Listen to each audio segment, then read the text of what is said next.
अस्सलाम वालेकुम dear students. इस वीडियो में मैं आपको बताऊंगा कि किस तरह से हम flux through a surface find कर सकते हैं और मैं जो केस लूँगा उसमें जो सरफेस होगी वो पैरामीट्रिक फॉर्म में होगी। इसमें यह है कि सबसे पहले हमें देखना है कि हम कौन सा फार्मूला यूज़ करेंगे। वो फार्मूला ये है कि जो फ्लक्स हमारे पास होता है थ्रू अ सरफेस वो एक सरफेस इंटीग्रल होता है, ठीक है। एस एफ डॉट एन, ये एन हमारे पास यूनिट नॉर्मल होता है, डी एस, ठीक है। एस जो है ये हमारे पास सरफेस है, एफ जो है वो हमारे पास जो है वो वेलोसिटी फील्ड है, ठीक है। तो अब हमारे पास ये जो इंटीग्रल है इसको हम कन्वर्ट करके इस फॉर्म में लिख सकते हैं। जब ये पैरामीट्रिक फॉर्म में हो, डबल इंटीग्रल की फॉर्म में आएगा, ठीक है। और यहाँ पे क्या होगा, f of r of u v dot n u v और साथ d v d u d v. अब पहले मैं वन बाय वन जो है आपको बताता हूँ कि इसमें क्या क्या चीज़ें हैं और फिर हम एक एग्जांपल की मदद से फ्लक्स थ्रू सरफेस जो है वो फाइंड आउट करेंगे। अब हमारे पास ये याद रखिएगा, ये जो n है ये हमारे पास यूनिट नॉर्मल है, ठीक है। ये जो n हमारे पास होगा ये कैपिटल N ओवर उसका मैग्नीट्यूड होता है, ठीक है। अब इसमें याद रखिएगा कि ये जो हमारे पास R है ये हमारे पास वैसे होता है एक्स आई प्लस वाई जे प्लस जी के, लेकिन क्योंकि हम पैरामीट्रिक फॉर्म यूज़ कर रहे हैं तो ये x भी जो है ये यू वी का जो है फंक्शन होगा, यहाँ पे r ऑफ यू वी हो जाएगा। तो x को भी हम यू वी का फंक्शन लेंगे, y को भी यू वी का फंक्शन लेंगे और z को भी यू वी का फंक्शन लेंगे। यू वी का फंक्शन लेने से मुराद ये है कि हम ये जो r है इसको पैरामीट्रिक फॉर्म इसकी यूज़ करेंगे, ठीक है। और इससे फिर हमारे पास कैपिटल N जो है वो किसकी इक्वल आ जाएगा, कैपिटल N हमारे पास are U cross are V आ जाएगा। यानी जो भी हमारे पास r आया होगा उसको हम पार्शियल डेरिवेटिव लेंगे u के साथ। तो ये असल में है partial u partial r over partial u, ठीक है, क्रॉस ये है partial r over partial v, ठीक है। तो हम करेंगे ये कि जो भी हमें सरफेस गिवन होगी उस सरफेस को हम पैरामीट्रिक फॉर्म में लिख लेंगे। पैरामीट्रिक फॉर्म में लिखने के बाद हम ये जो हमारे पास r है ये लिखेंगे, इस r से हम n को क्या करेंगे, कैलकुलेट कर लेंगे। और फिर जो हमारे पास यहाँ पे x की वैल्यू आई होगी पैरामीट्रिक फॉर्म में, y की वैल्यू आई होगी पैरामीट्रिक फॉर्म में, z की वैल्यू आई होगी पैरामीट्रिक फॉर्म में, उसे हमारे पास जो भी गिवन हमारे पास वेलोसिटी फील्ड होगी उसमें हम क्या कर देंगे, पुट कर देंगे। ये फील्ड जो है ये भी वेक्टर है तो इसका भी एक आई कंपोनेंट होगा, एक जे कंपोनेंट होगा और एक के कंपोनेंट होगा। तो उन सब में हम जहाँ जहाँ एक्स है वहाँ उसकी पैरामीटराइजेशन पुट कर देंगे, जहाँ वाई है वहाँ उसकी पैरामीटराइजेशन पुट कर देंगे और जहाँ जी है वहाँ उसकी पैरामीटराइजेशन जो है वो हम पुट कर देंगे। तो ये जो लेफ्ट हैंड का इंटीग्रल है हम इसको सॉल्व नहीं करेंगे बल्कि हम इसकी वैल्यू राइट हैंड साइड की मदद से फाइंड आउट करेंगे। तो राइट हैंड साइड को मैं सिंपली दोबारा जो है आपको बता देता हूँ कि हमारे पास जो भी फील्ड गिवन होगी उस फील्ड को हम किस फॉर्म में लिखेंगे, पैरामीट्रिक फॉर्म में।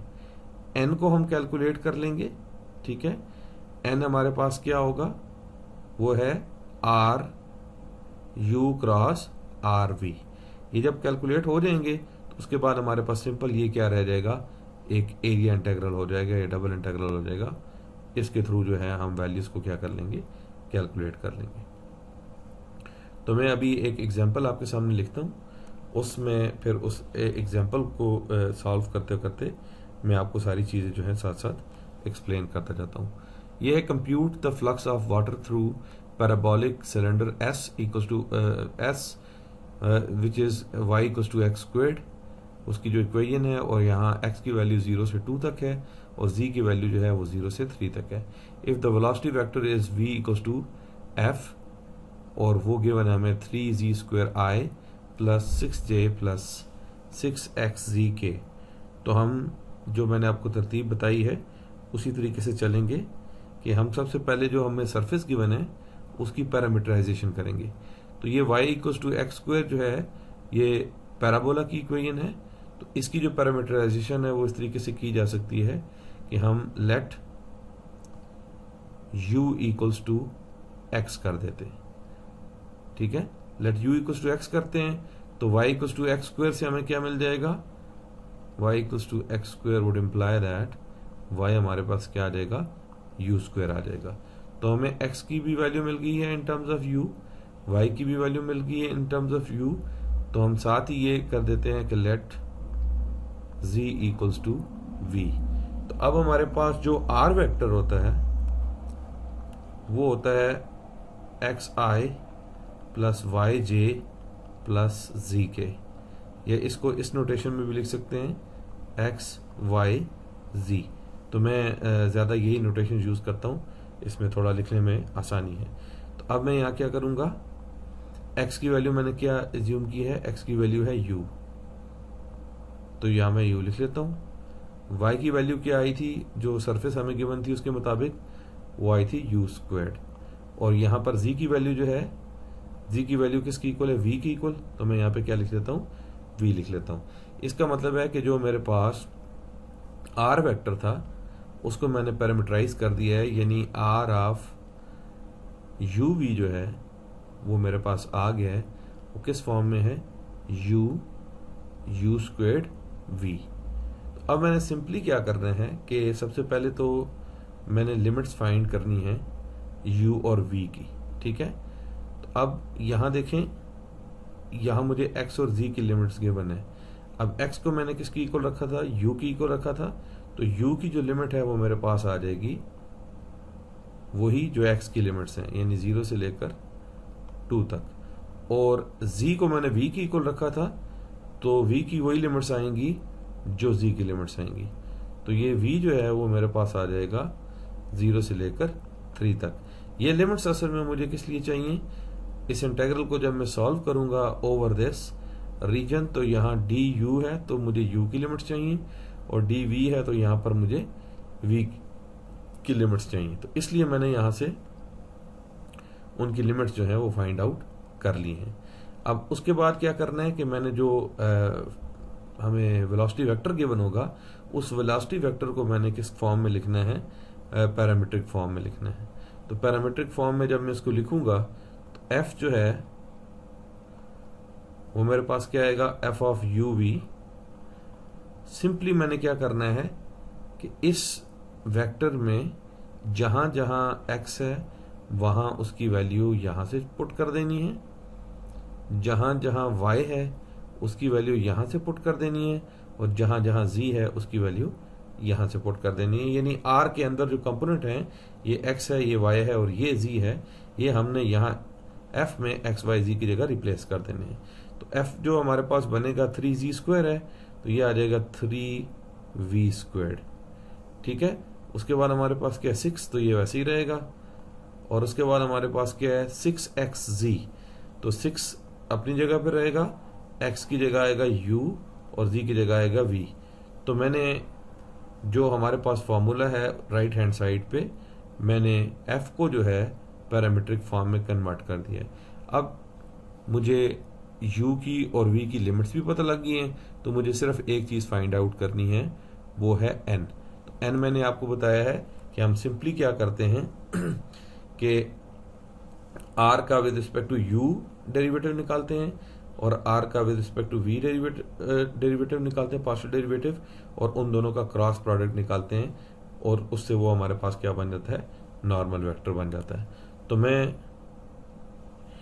यहाँ पे अगर हम देखें तो हमारे पास जो r बना था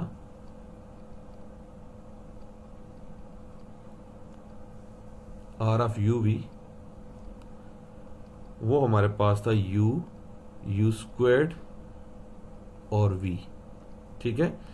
अब अगर मैं इसको पार्शियल आर और पार्शियल यू फाइंड करता हूं तो मैंने यहाँ पे क्या करना है, partial over partial you of this vector कर देना, ठीक है। और इसका जो मेरे पास आंसर आ जाएगा, जब मैं इसको u से डेरिवेटिव लूंगा तो ये 1 आ जाएगा, इसका u के लिहाज से पार्शियल डेरिवेटिव लूंगा तो ये 2u आ जाएगा, और यहाँ जब मैं पार्शियल डेरिवेटिव लूंगा तो वो 0 आ जाएगा। इसका मतलब है कि मेरे पास जो आर यू है वो मैंने कैलकुलेट कर दिया है, और वो कितना है 1 2u 0। इसी तरह जब मैं आर वी कैलकुलेट करूंगा तो आर वी मैं डायरेक्टली कैलकुलेट कर लेता हूं। यहाँ पे आर वी मेरे पास आ जाएगा, इसका डेरिवेटिव 0 आ जाएगा फर्स्ट कंपोनेंट का, इसका डेरिवेटिव भी 0 आ जाएगा, और लास्ट कंपोनेंट का derivative with respect to v जो है वो 1 आ जाएगा। इसका मतलब मेरे पास आर यू और आर वी की वैल्यू आ गई है। अब मैंने जस्ट इनका क्रॉस प्रोडक्ट निकालना है, वो मेरे पास एन के इक्वल होगा। तो एन जो है वो R U cross are V आ जाएगा, ठीक है। और क्रॉस प्रोडक्ट के लिए हम क्या करते हैं, ऊपर आई जे के लिखते हैं, ये डिटर्मिनेंट होता है। उसके बाद जो फर्स्ट वेक्टर है उसके कंपोनेंट जो होते हैं वो सेकंड रो बन जाते हैं इस डिटर्मिनेंट की। तो फर्स्ट कंपोनेंट यहाँ पे आर यू है, तो यहाँ पे आ जाएगा 1 2u, यहाँ पे 0। फिर ये जो सेकंड होता है यहाँ पे वो थर्ड जो है रो में एडजस्ट हो जाता है। तो यहाँ पे हमारे पास है 0 0 1, यहाँ पे 0 0 1 आ जाएगा, ठीक है। तो अब मैं सिंपली इस डिटर्मिनेंट को जब ओपन करूंगा तो मेरे पास आ जाएगा 2ui माइनस जे प्लस 0k, और इसको अगर मैं फिर स्क्वायर ब्रैकेट वाली फॉर्म में लिख लूं तो ये आ जाएगा 2u माइनस 1 0। तो अब मेरे पास जो भी इंटीग्रल के राइट हैंड साइड पे चीजें थी n f in terms of r of uv, ये सारी मुझे मिल गई हैं। अब मैं जो फ्लक्स है वो कैलकुलेट करने की पोजीशन में आ गया हूं। तो अब मैं क्या करूंगा कि सबसे पहले मैं इसकी जो है राइट हैंड साइड को अगर देखूं तो यहाँ पे f का और n का डॉट प्रोडक्ट है, ठीक है। तो मैंने f भी कैलकुलेट कर लिया है, n भी कैलकुलेट कर लिया है, उन दोनों का आपस में मैं क्या ले लेता हूँ, डॉट प्रोडक्ट ले लेता हूँ। तो यहाँ पे f डॉट n जो है इनका डॉट प्रोडक्ट आ जाएगा, और ये याद रखिएगा ये f और n दोनों जो हैं अब पैरामीट्रिक फॉर्म में कन्वर्ट हो चुकी हैं, तो मैंने उनका जो है डॉट प्रोडक्ट लेना है। तो f हमारे पास था 3v स्क्वेर्ड 6uv, उसका मैं डॉट प्रोडक्ट ले लेता हूँ n के साथ। n हमारे पास आया है 2u माइनस 1 0। तो डॉट प्रोडक्ट में हम क्या करते हैं, जो इसका i वाला कंपोनेंट है वो i वाले से मल्टीप्लाई हो जाएगा, जो j वाला कंपोनेंट है वो j वाले से मल्टीप्लाई हो जाएगा, और जो k वाला कंपोनेंट है वो k वाले से मल्टीप्लाई हो जाएगा। तो इनको मल्टीप्लाई करके अगर मैं लिखूं तो मेरे पास आ जाता है 3 2 6 uv स्क्वेर्ड माइनस 6, और ये थर्ड जो है ये 0 हो जाएगा। तो अब मैंने f डॉट n जो है वो फाइंड आउट कर लिया है। तो अब इसको मैं जो हमारा सरफेस इंटीग्रल का फार्मूला है उसमें मैं पुट कर देता हूं। इस साइड को तो हम नहीं छेड़ेंगे, राइट साइड पे हमारे पास क्या था, हमारे पास यहाँ पे रीजन था, उसके बाद f डॉट n था, तो f डॉट n की मैं वैल्यू पुट कर देता हूँ, वो 6uv स्क्वेर्ड माइनस 6 आएगी, और यहाँ पे हमारे पास क्या था du dv, और जाहिर है अगर du इनसाइड है तो यहाँ उसी की लिमिट्स जो हैं वो इनसाइड लगेंगी। तो जो u की लिमिट्स थी वो कहाँ से कहाँ तक थी, 0 से लेकर 2 तक, और यहाँ पे v लगेगी लिमिट्स, तो v की वैल्यू थी, v की लिमिट 0 से लेकर 2 तक थी। तो अब मैंने जो है सिंपली इस इंटीग्रल को इंटीग्रेट करना है, डबल इंटीग्रल को, तो ये मुझे क्या मिल जाएगा, flux of that field through this surface, ठीक है। तो अब मैं इसको कैलकुलेट कर लेता हूँ। तो कैलकुलेट करने के बाद पहले ये क्या होगा, u के लिहाज से इंटीग्रेट होगा, यहाँ पे 0 to 2 आएगा, ठीक है। अंदर मेरे पास क्या आएगा 6u squared v squared divided by 2 minus 6u आ जाएगा, और यहाँ पे लिमिट ऑफ इंटीग्रेशन जो है वो 0 to 2 आ जाएगी, dv जब मैं यहाँ लिमिट पुट कर दूंगा तो मेरे पास आ जाएगा, सॉरी यहाँ ये वाली जो लिमिट है ये 0 to 3 है, ठीक है, क्योंकि जो v की लिमिट थी वो 0 से 3 तक थी। तो ये आ जाएगा 12v² माइनस 12dv, ठीक है। मैंने लिमिट्स जो हैं वो दोनों पुट कर दिए। अब जब मैं dv के लिहाज से इंटीग्रेट करके इसको लिमिट पुट करूंगा, वो आप खुद पुट करके देख सकते हैं, तो आपके पास जो आंसर आएगा वो 72 जो है वो आएगा। तो इसकी अगर मैं यूनिट लिखूं तो ये मीटर क्यूब पर सेकंड होगा, यानी ये पर सेकंड जो है इतना वॉल्यूम जो है वो इस सरफेस जो है उससे गुजरता है। तो अगर आप इस पर कुछ प्रैक्टिस प्रॉब्लम्स करना चाहते हैं तो मैं यहाँ एक आध प्रैक्टिस प्रॉब्लम लिख लेता हूँ कि आप फ्लक्स फाइंड करें इस सरफेस के थ्रू। वो है 2x 5y 0, और हमारे पास जो पैरामीटराइजेशन गिवन है r ऑफ u v वो मैं डायरेक्टली ले देता हूँ, वो है u v और 4u प्लस 3v, और यहाँ u की लिमिट्स हैं 0 से 1 और v की लिमिट है -8 से 8। तो इसको आप प्रैक्टिस कर सकते हैं। आपने जस्ट ये कर रहे हैं कि यहाँ से ये x की वैल्यू है, ये y की वैल्यू है, ये z की वैल्यू है, ये उठा के यहाँ पुट कर देनी है, ठीक है। उससे जो f होगा वो पैरामीटराइज हो जाएगा। इसी तरह फिर n कैलकुलेट कर लें, वो partial r over partial u cross partial r over partial v से आ जाएगा। सिंपली फिर आप जो है डबल इंटीग्रल के थ्रू सरफेस इंटीग्रल को कैलकुलेट कर सकते हैं। तो इंशाल्लाह ताला जो नेक्स्ट वीडियो होगी उसमें मैं नेक्स्ट टॉपिक को डिस्कस करूंगा। होपफुली ये टॉपिक जो है आप अंडरस्टैंड कर गए होंगे। तो उस वक्त तक के लिए मुझे इजाज़त दीजिएगा। अल्लाह हाफ़िज़।